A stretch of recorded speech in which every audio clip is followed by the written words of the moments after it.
Ooh, for some reason. Ah, okay. So it's that time for Views on the News. Was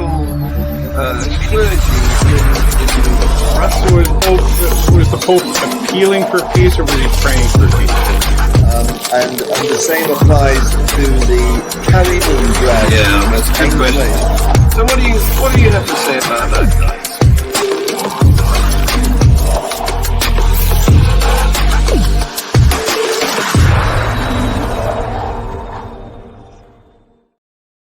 Do you know, I get the occasional people comment that the news is biased and they want it to be biased in their direction, not in any other direction. Well, to be honest, what I try to do is deliver it unbiased.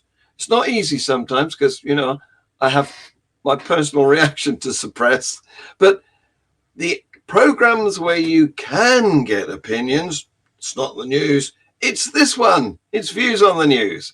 And today's panel of opinionated people include Guy from Manchester. Welcome, Guy. Hello. Tersia from South Africa. Welcome, Tersia. Hello. And Diogo from Portugal. Welcome, Diogo. Hi there. Thank you all for coming. And here we go with the items of news. There's a motley collection of news this week. First of all, Liverpool Football Stadium hosted the Islamic call to prayer. Now, there's a bit of a debate going on in this country about what is British values and British principles and whether they align with Muslim values and principles. Well, take a look at this.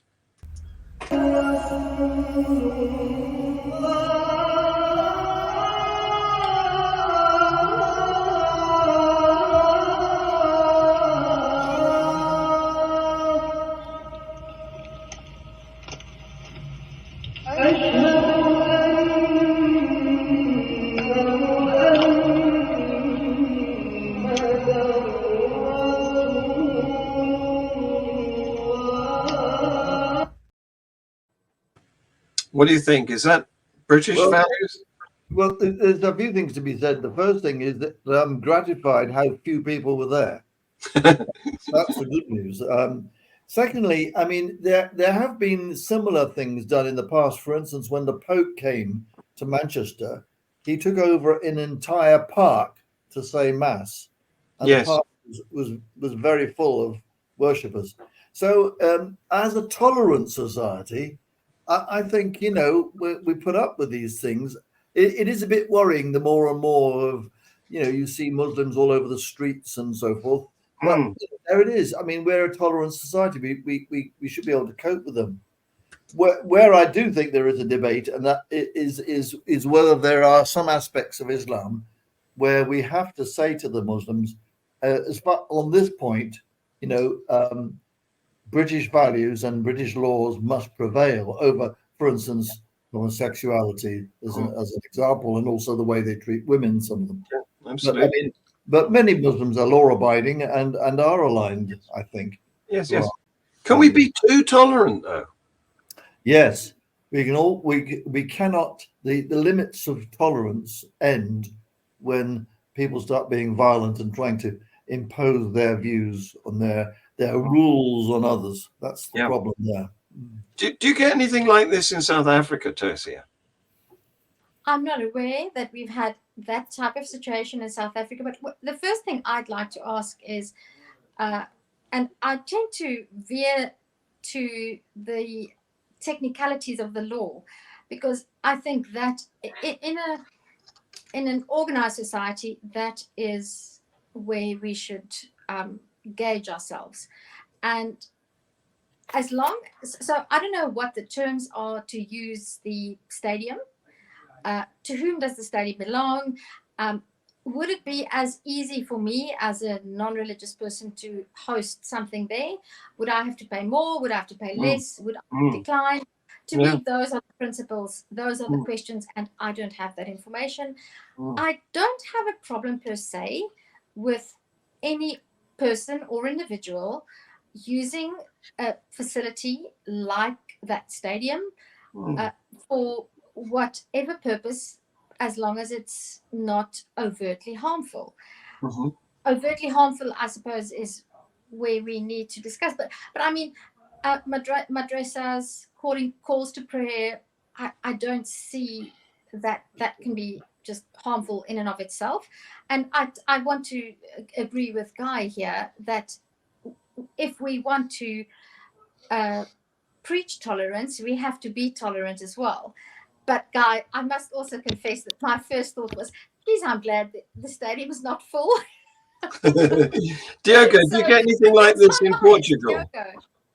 No, I don't remember. Not sure, but I don't see anything wrong at face value.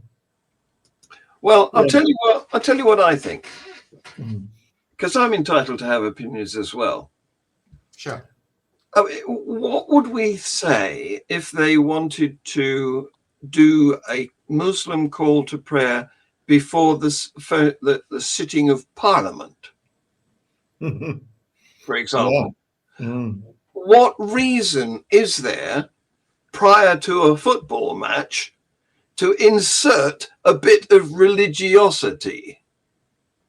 I don't. Was it prior to a football match? I don't think so. I think it was a separate Eid. Oh, was it? Yeah, Maybe. I think so. Yeah. I mean, having said that, you make a good point, because it is high time that we advance the secular standards to the point where pre-parliamentary session prayers are, abandoned, and Yes. pre-council meeting prayers, because they are really incredibly anachronistic. Having said that, our whole constitution is anachronistic. I mean, Yes. the Palace of Westminster, if you go into it, it's like a museum, and it should be turned into one. We want a modern legislature, a bit like the Scottish Parliament. Circular one. Yes. Circular one, Yes. based on proportional representation. Yes, absolutely. The sort of Yabu sucks atmosphere of our current legislature, it's just awful. Yes. So I wonder what happens in France, where it's illegal in schools to do anything from a faith position. Would they, when PSG play at the Stade de France, do they have a Muslim call to prayer? Because they've got a lot of Muslims in Paris. They won't do. But I mean, the thing is that, I mean, if you want to hire a football stadium and you're prepared to shell out the many thousands of pounds that will cost you, they will, they'll take your money. Yeah. And what is quite interesting is that the Muslim community of Liverpool feel that wealthy and that strong that they're able to find that money. I mean, I think that's what that means is they fleeced their flock to that extent. Yeah, probably. Well, that goes without saying. Yes. I mean, the thing is that the Muslims during Eid, they reach into their pocket and give zakat, which is supposed to be charitable donations. But I think quite a lot of that gets sort of siphoned off into building mosques and paying for stunts like that. Same old, as Diogo indicated. Yeah. So I've got a couple of other items of news here, of an Islamic nature.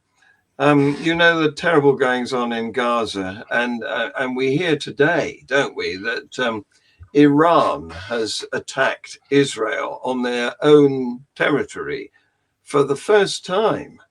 And so that situation is bubbling up. We hope we can de-escalate it from now on, but it could go really horrible and involve lots of nations, not just the 2 or 3 that are fighting now. Do you want to contribute anything to that, guys? Well, I mean, Israel started it by attacking a consulate. I mean, that really was unforgivable. It's completely against all the rules. And they have brought this on themselves. I just hope it can be de-escalated. Yeah, I really don't know where this is going. It could have been provoked on purpose in part of Israel. Mm. But on the other side, Iran really wants to go with war with Israel anyway. Just needs Yes. so nobody's Yeah. looking good here. No, it's been bubbling up for so many years. Yeah. So what's happened recently in Gaza, where it's pretty much a wreck. It's all just a bomb site now. And so what the Muslim worshippers did to hold prayers for Eid al-Fitr, which I think is something to do with the end of Ramadan, a guy you may know, but they gathered by the ruins of the Al-Faruq mosque in Rafah, which the mosque was destroyed in February during an Israeli offensive. And more than 1 million Palestinians are sheltering in that city. And meanwhile, Benjamin Netanyahu has said he set a date for a military offensive into Rafah, I'm not sure how to say it, despite growing warnings that it could lead to high civilian casualties. On it goes. So Israel is now fighting on how many fronts? At least 3? Well, I mean, hopefully they won't respond to the Iranian assault. I mean, I think that there's every chance that if they don't, that will be the end of that particular part of it. But I don't know. Well, I think the latest news is that Netanyahu has, maybe one of his subordinates, has said that they will respond appropriately in the near future. This is how wars start. I mean, Yeah. it's crazy. We could do without another war in this world. Yes, Yep. indeed. Yep. I have so many conflicting thoughts about this issue. I was listening to Sam Harris interviewing Douglas Murray and another person whom I can't remember the name of on this issue, and I'm an unabashed fan of Sam Harris, but what he basically said was that Hamas is a terrorist organization and that Israel has to annihilate Hamas. And in principle, yes, all right, so be it. But how does I just don't see that that's the solution to the problem. No. Because how does one annihilate an idea? Exactly. And I the only way we can't think that killing people will not annihilate ideas. Yes. We have, Yeah. All you're doing is giving a reason to the next generation to get their own back. Yep. Yeah. I mean, I see Hamas. Okay, they may be using they are using terrorism as a means, but they are actually an elected government, or were originally elected, I believe. So in a sense, they're on par with the Israeli Defense Force, who are using similar tactics, terrorist tactics as well. I think they're really a liberation movement, and I don't think it's helpful to call them a terrorist organization. I mean, I do think that any kind of terror used is terrible, but I think that it's not a full picture. I think Sam Harris is missing a point there. I've heard I think I've heard part, if not all, of that interview as well. I'm a fan of Sam Harris, but I think on this front he takes a very it's his own line. Yes. He thinks that Israel is a bastion of democracy and freedom in the Middle East, which it is to a certain extent, yeah. And it's surrounded by totalitarian and undemocratic Muslim states he sees that the historical background is important for the West to support Israel unconditionally, and I just don't take that view. I think it's time that Israel sort of made much bigger efforts to treat the Palestinians properly, and it's going to mean restoring their lands to them.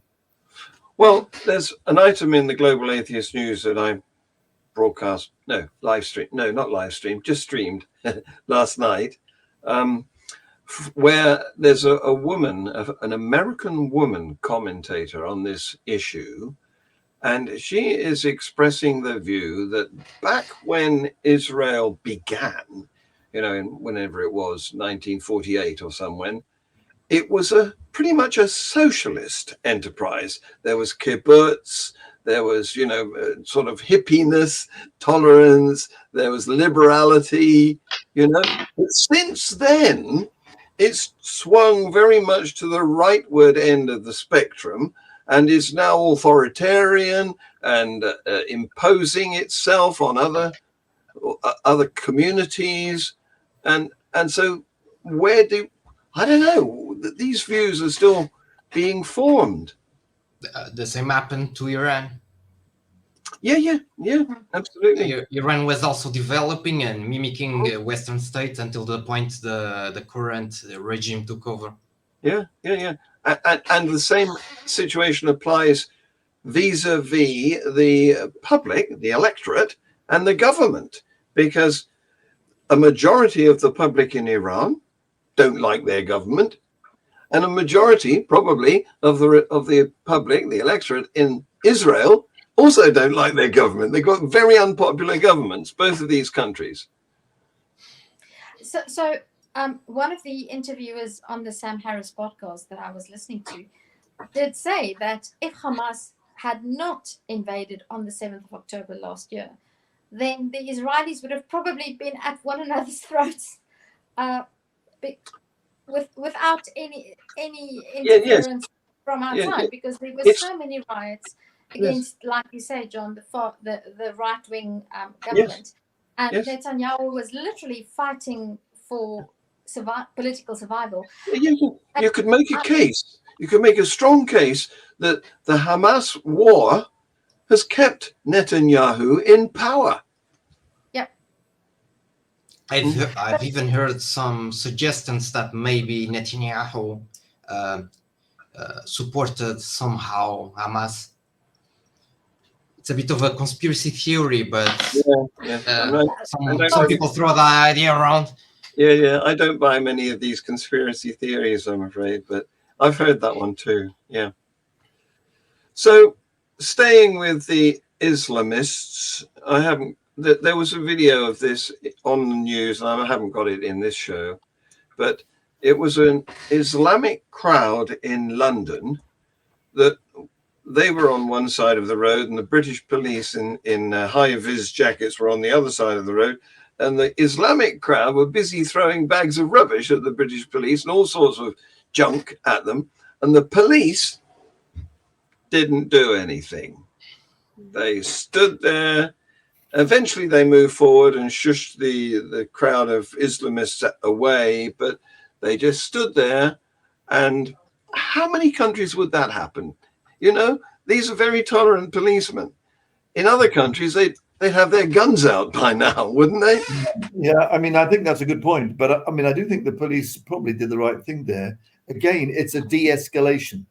Yes. If they charged them and arrested them, it would have escalated.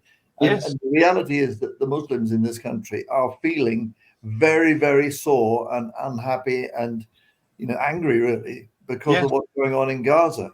They're suffering in this country because of the tactics used by the Israelis. Yes. As a result, we're in danger because some hothead will probably easily set off a bomb or take a knife out, as they have done regularly over the years from time to time. Yeah. So we are waiting. We are fearful that something might happen. Yeah. So staying with the Islamic theme, there was this was in America, I think, but there was a pro-Palestine protest, and some of the protesters had rainbow-colored tops on, and they had a big banner held up that said "Queers for Palestine." Okay. Right. Sorry, I'm laughing out loud, but that is just absolutely hilarious. So let me tell you, let me show you what happened. Watch this. It may have actually been in this country, but it was shown on American channel.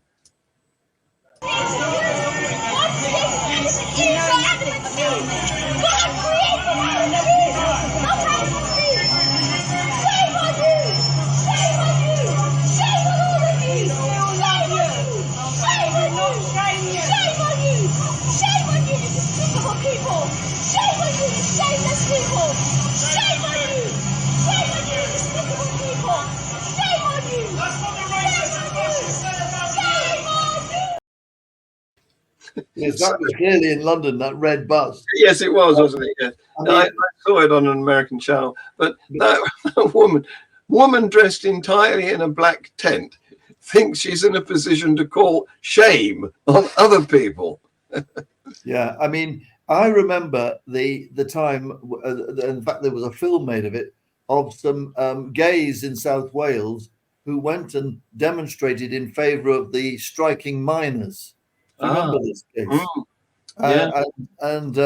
The miners were sort of pretty much aghast, but they came round and they said, "Oh, Yes. thank you very much. We need your support." Yes, yes. So the gays supported the miners. Yes, yes. And so I kind of feel that in terms of sort of non-violent action and psychological sort of things, this is quite good. Yeah, absolutely. I want to say that minors and gays don't normally make good bedfellows. But you never know. Some of these miners, in the showers together after they come up from the mine, Yes. you don't know what they get up to. No. The queer aspect of this is a bit funny, but I think the more important point, associating their an ethnic group or a country with a religion. That's the problem I see. Yeah. If this was just a country issue, if this was just because we don't want war in the world, the queer thing wouldn't be a problem, wouldn't be relevant even. But because they are Muslim, they have to be against gays, etc. Yes. They're mixing different things together into one, aren't they? Unnecessarily. Yes. Yeah. So in 37 states of America, believe it or not, you can't, as a business person, you won't get a state contract unless you pledge allegiance to Israel. What? Well, I mean, that is interesting because in this country, the left and the Labour Party and even the sort of progressives, liberals, I think as well, have promoted the idea of imposing on state contractors minimum standards as far as employment are concerned and human rights observance and stuff like that. And it's the Tories in this country who say, no, that's the nanny state. That's interfering with freedom. Yeah. So it's interesting to find states interfering with freedom, Yes. It reminds me of Hilaire Belloc, always keep a hold on nurse for fear of finding something worse. This kind of makes sense if you think about it, because Israel is an American project. Yeah, yes, it is. They have a lot, even if it doesn't make sense, they have a lot of people interested in maintaining Israel whether it goes bad or good. Business sense is what you mean. I mean, it's the armament. You could say that, yeah. Well, I mean, they want to have a military base in the Middle East, but yes. There's a lot of people employed in providing stuff for Israel in America. Also, there are a lot of Republicans in the government who think Israel is important for biblical prophecy or whatever. Yes, the crazy ones, Well, the second coming, the second coming. It's very funny because this Israel conflict in Israel is very interesting because there are people who support Israel because they are,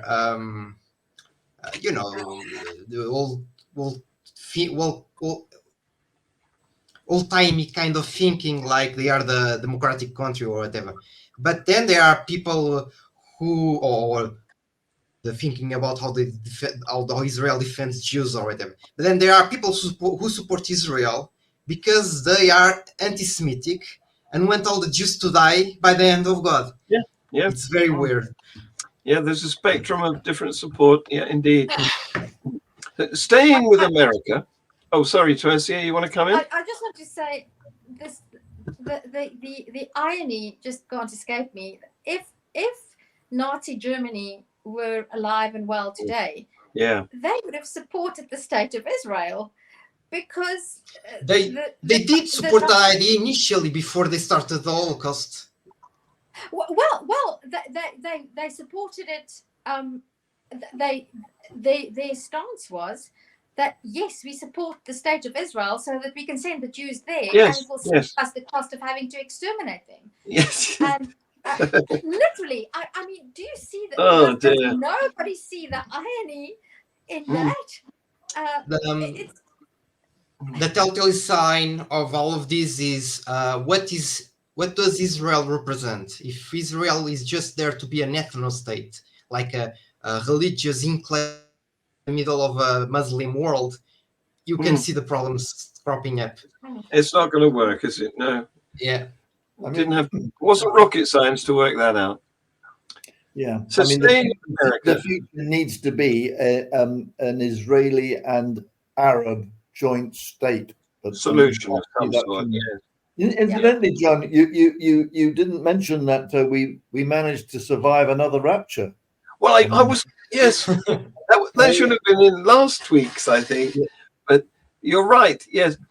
Didn't we talk a little bit about this? I think we did last week, and but it was supposed to be on Monday. Yes. And it clearly, well, I've not noticed anybody disappearing. No. But gentlemen, talking about the rapture, which is a really interesting topic, there's another one apparently coming up on the 24th or the 25th of April, because the date has been moved. But, yes. So I just want to warn you. But I've been engaged in very interesting conversations. So I was wondering, do any of you know when one gets raptured? Because I've been in this sort of a Facebook discussion about this.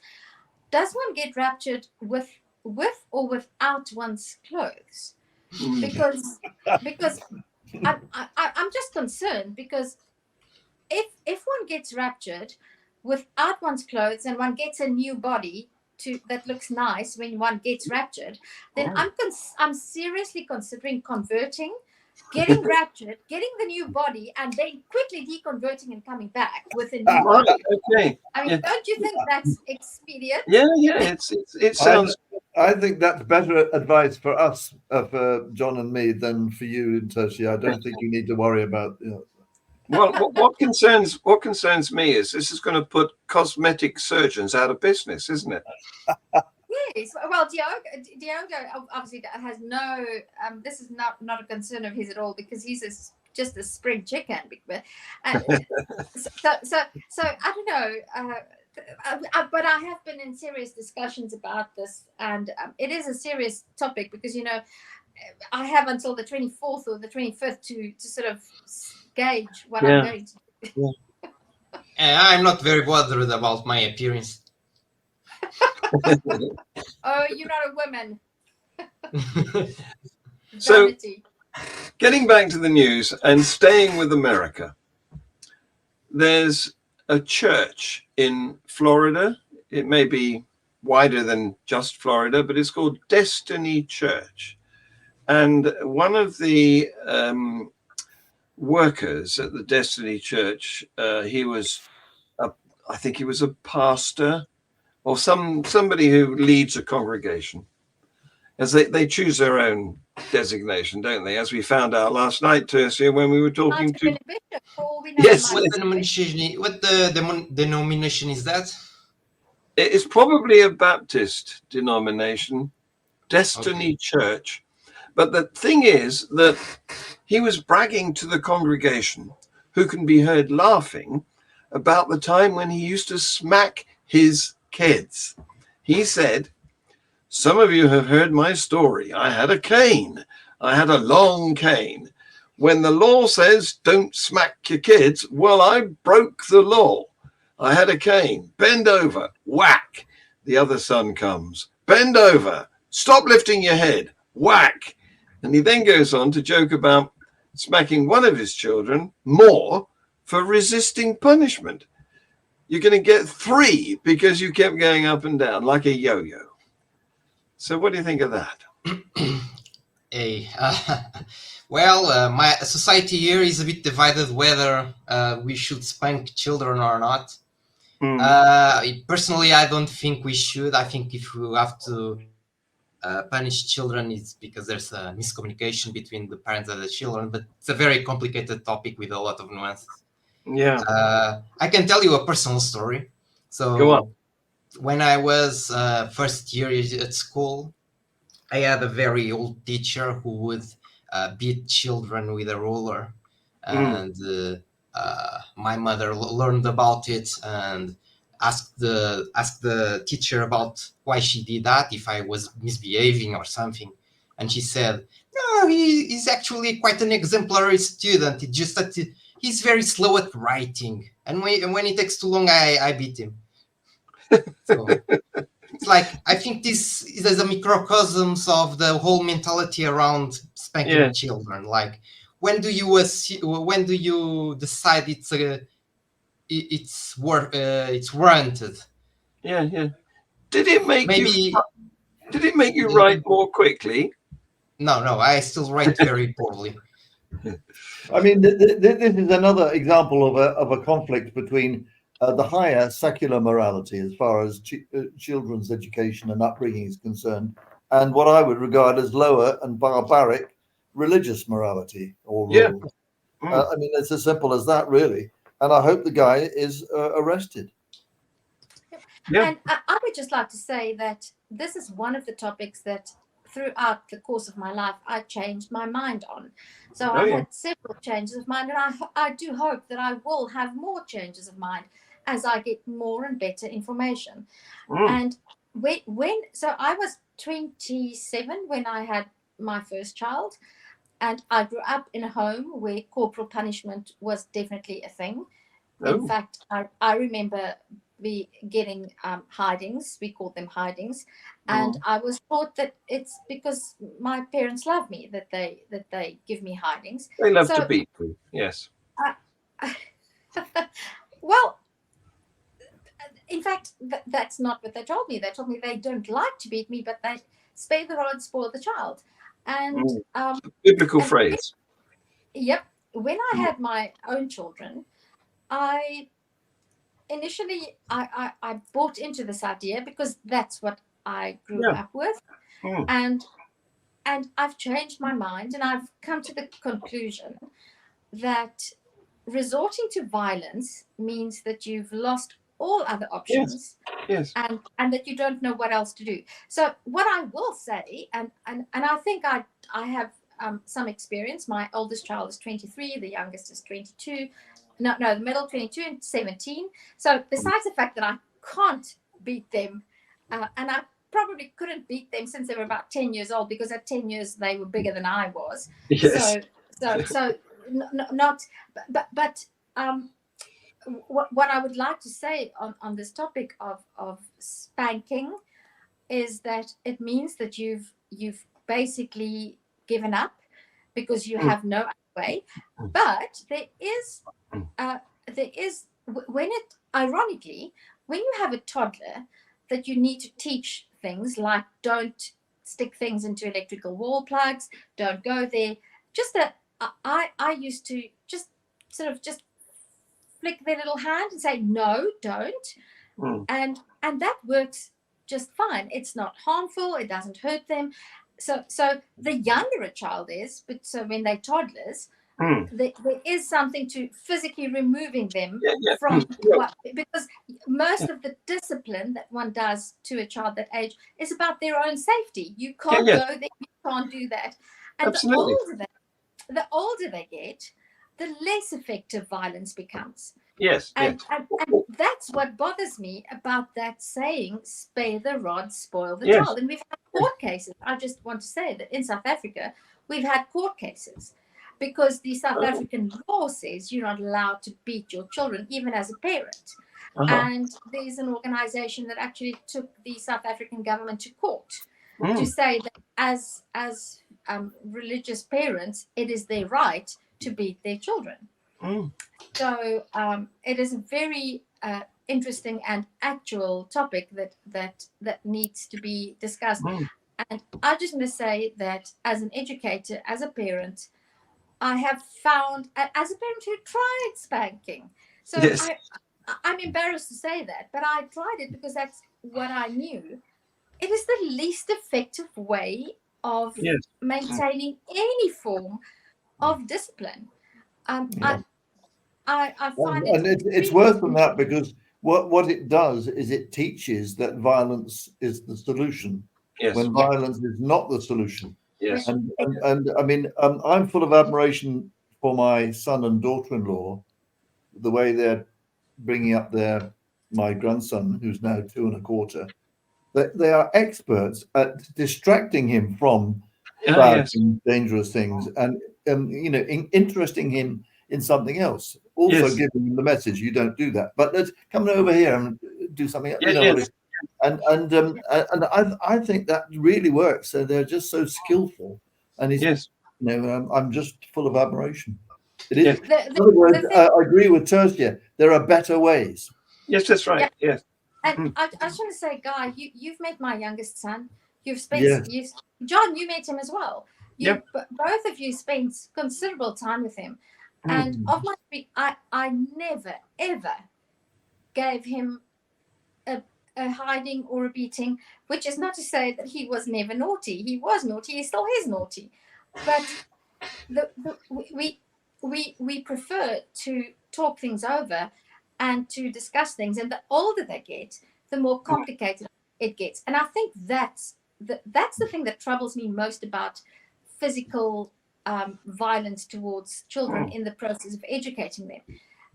It means that you, as the person in charge, has to think, and you have to really be confident about who you are and what your values are. Mm.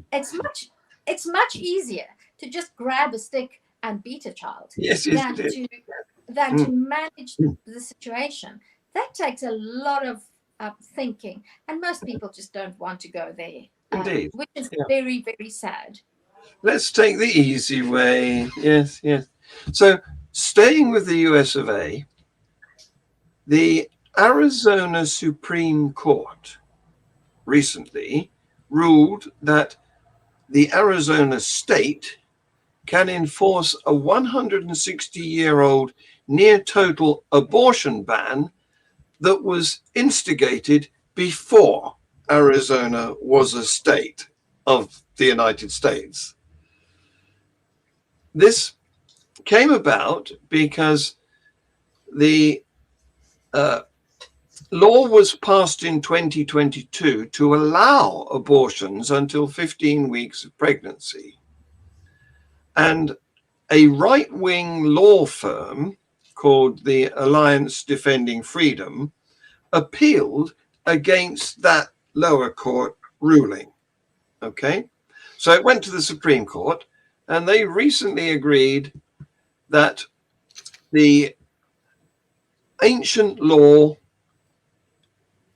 can still be considered to be in effect, despite the fact that all of these more recent laws countermand it. Yeah, Well, this is well, it's what's convenient, right? This is a politicized court, isn't it? Yes, Yeah. yes, indeed. I just want to add to that, John. I don't know if you knew that the person who promulgated this law in 1841 was some politician of sorts who married he was in his late 30s to early 40s when he married a 15-year-old girl. Wow. So that is the person who promulgated this law in 1841. 64, 1864. Yeah. Who's not surprised that that was the person and the relationship that he had? That would be me then. I'm not surprised. It's always like that. Yeah.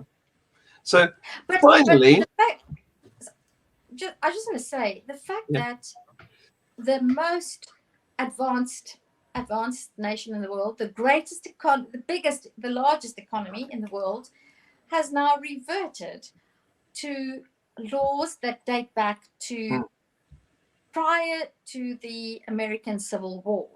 yes. Yeah. It just shows how on God we have to be as humanists and secularists. Yeah. What we're saying is, let's go back to more barbaric times, shall we? How crazy is that? So finally, introduce slavery next. Say again. They'll reintroduce slavery because clearly that's God's. That's the direction. Yeah, that is the That direction. wouldn't surprise me. So finally, going to France, if you watch the news that I put up yesterday, you'll see that there's a very French and obviously gourmet butcher who's promoting his shop. He's got a wonderful array of meats under the glass chill counter, and there's sausages, and he's extolling them as wonderful experiences in the bouche, and he's obviously very gourmet in the French way. But at the end of his counter, he had pork. And in France, the charcuterie is the pork butcher. It's big. It's all pork. Yes. Yeah.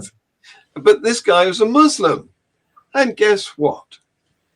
He was subsequently kidnapped and tortured by Islamists. Now, I do have video of this. That is terrorism. That's an example of terrorism. Yeah. Yes. It's dietary terrorism, completely unnecessary and ill-founded. And I do have video of this, but I'm not showing it. And I'm not showing the news item that Tersia showed me. What about the charcuterie? Aren't you showing the charcuterie? You want to see the food? Yes. Yeah. Sorry. You can see it on the news. If you go to last night's Global Atheist News, watch that. It's only a 15-minute show. You can see it there. And if you speak French, which you probably do, Diogo, he's blabbing away in gushing descriptions of his mouth-watering food. That's before he was tortured. Afterwards, he's quite different. There you go. Anyway, thank you very much, guys. Guess what? We've come to the end, and you have been as wonderful as usual. It's dinner time. Well, it might be for you. Yeah, I'm ahead of you there. Enjoy your food. Yes. Thank you. Bye. Bye, Thank everyone. you. Bye-bye. Bye.